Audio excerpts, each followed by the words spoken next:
আজকে হলো 26শে ফেব্রুয়ারি বুধবার। আজ হলো মহাশিবরাত্রি।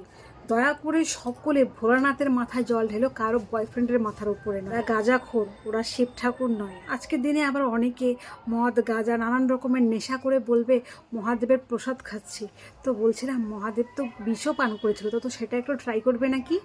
তোমাদের ভাগ্য ভালো যে মহাদেব রেগে গিয়ে তোমাদের ওপর ত্রিশূল ছুঁড়ে মারে না, এটাই অনেক। হ্যাঁ, মেয়েদের বলছি, এর আগের বছর যাদের মাথা জল ঢেলেছো তারা আছে নাকি চলে গেছে?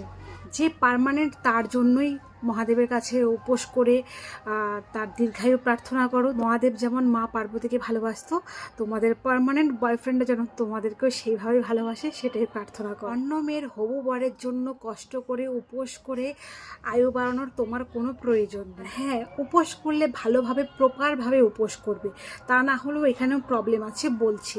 এবার তোমরা যদি দুধ জল সাবু রুটি এসব খেয়ে যদি উপোস করো, তাহলে একটা কী হবে, খাবলাবাজি উপোস। তাহলে তোমাদের কপালে কী জুটবে? একটা প্রাইভেট চাকরি করার পর জুটবে। তো তার থেকে ভালো প্রপারলি তোমরা একটা উপোস করো, তাতে তোমাদের সরকারি বর কপালে জুটবে।